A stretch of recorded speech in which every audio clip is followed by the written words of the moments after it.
It's the Saturday of Bank Holiday weekend, the 24th of August 2024. The Cumbrian Mountain Express is due in Carlisle today, steam-hauled, but it's Tangmere yet again, and so I opt for a change. I'm up at 4 a.m, on the road by 5:30 and on a train by 6 o'clock. After 3 train journeys, I arrive at my destination shortly after 10:30. I've never been here before.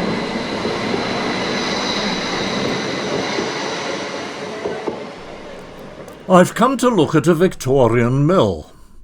Now, we all know that Victorian mill owners were the classical cruel men of theatrical melodrama, and undoubtedly many of them were. But a long list exists of those who sought to improve the lot of their workers, as well as making a healthy profit for themselves. Names that immediately spring to mind include the Cadbury brothers, Joseph Rowntree, Robert Owen of New Lanark, the Lever brothers of Port Sunlight. But the name of Titus Salt is not as well known as perhaps it deserves to be.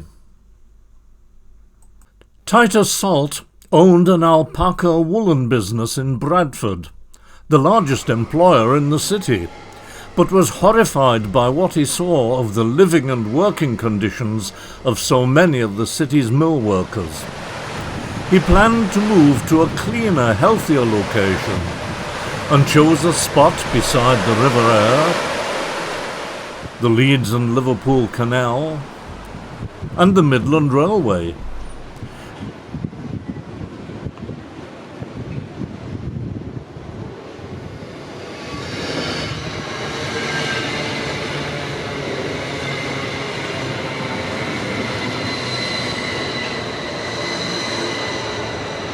He expanded his business to include the entire process, from washing the wool, through spinning and combing, to weaving the finished cloth.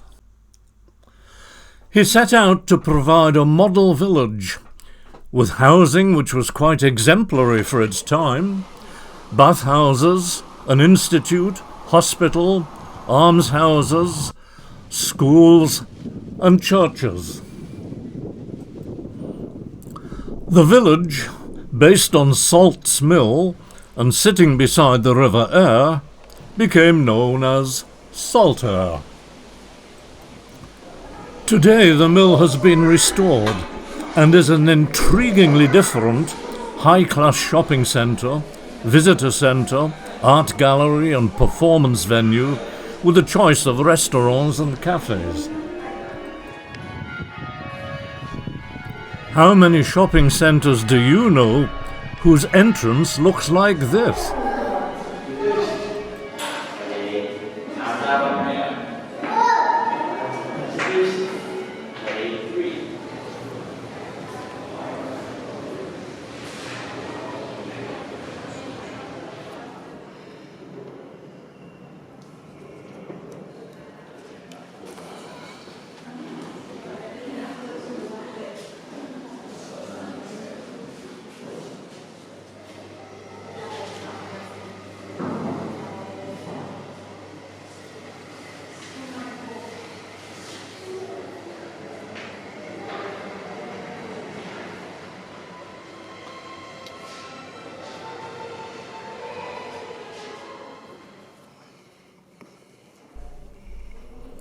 Highlight of the current exhibits is David Hockney's 298-feet-long painting, A Year in Normandy, on display in the roof space.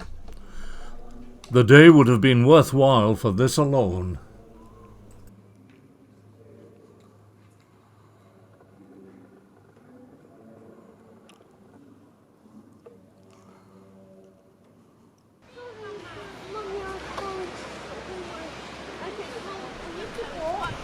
On leaving the mill, a wander by the canal, and then across the River Aire towards Roberts Park, where that most quintessential of English pastimes is being played.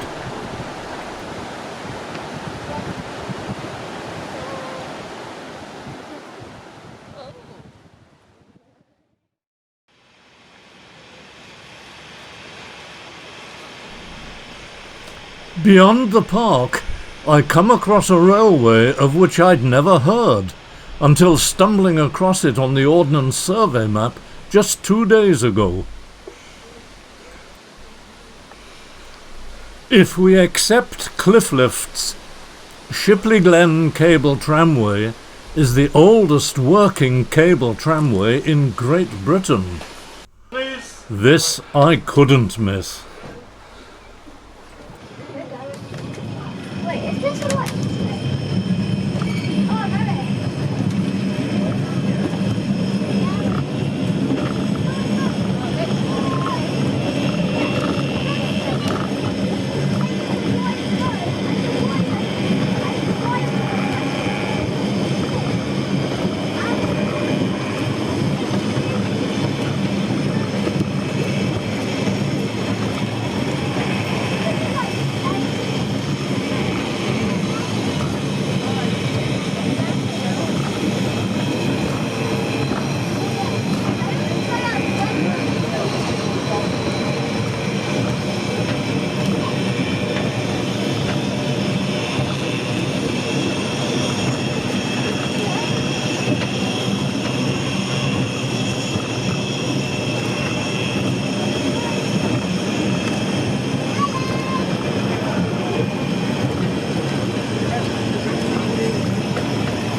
You done a good job at it then. A very good job. I want to see how this one And you have to have a walk along to the glen.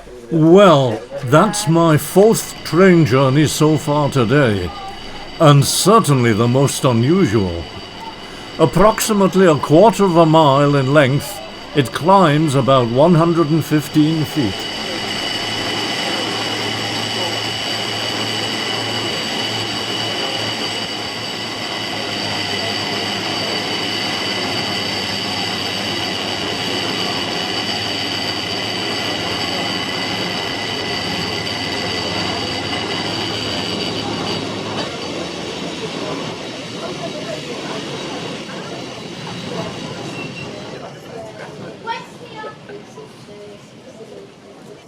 Here we are again. Yeah, just wait. Sorry. Right, if you can come this way because the line's too good. Oh, is it? Right, so you've got to wait to go down again now, yeah? And then The motorman very kindly lifted the flooring to allow me to see and film the drive wheel in action.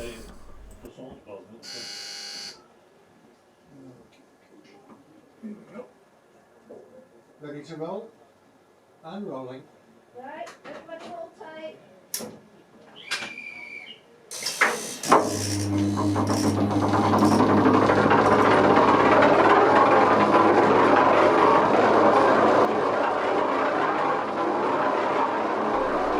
Originally powered by a gas engine, later an oil engine, it is now electrically driven.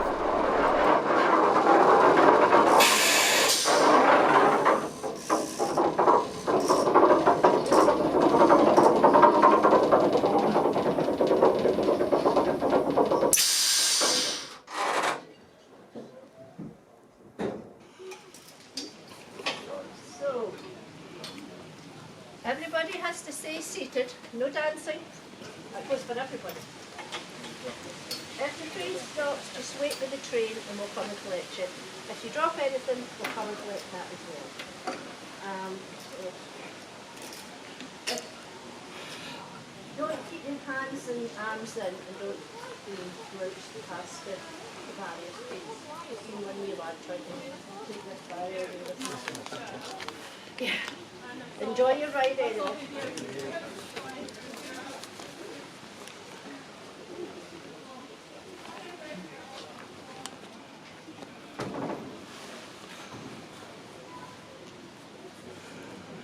Ready to roll?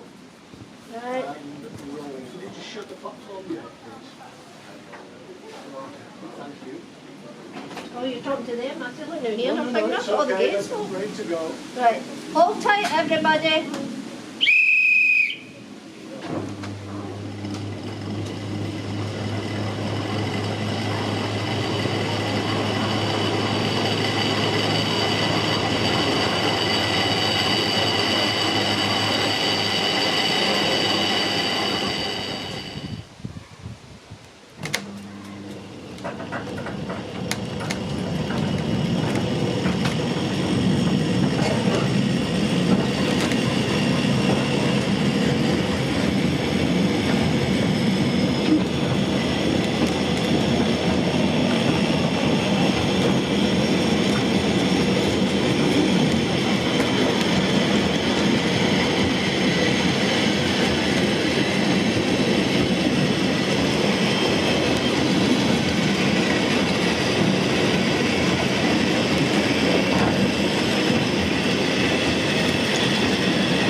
Now that is definitely first class seat. Look at Amsterdam.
Well, there we are.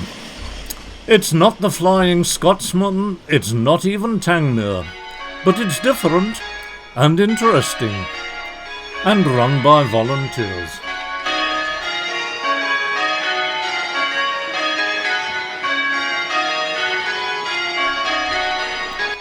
A look at the distinctive Saltaire United Reformed Church, which sadly is not open except on Sundays.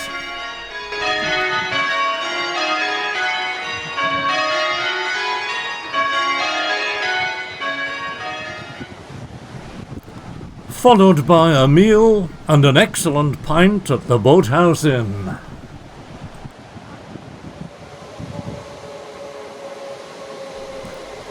Before heading back to the railway station. Trains on the Leeds to Carlisle service don't stop here, so a local service to Keighley or Skipton is necessary. But who's complaining? The Class 331 or 333 electrics on this line are comfortable, quiet and fast. A welcome change from the diesel 158s, which are the norm on the Settle Carlisle, and immeasurably superior to the noisy 156s.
The service is good. At this time of day, there are 9 stopping services each hour, serving the routes between Leeds and Skipton or Bradford and Skipton. Trains between Leeds and Carlisle or Leeds at Lancaster or Morecambe simply pass through at speed.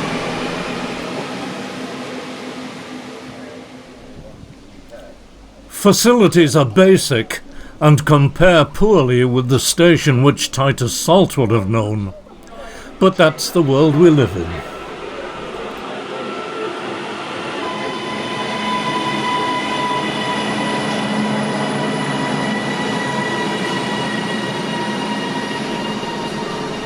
As my train arrives to begin the long journey home, thanks for watching, and here's to the next time.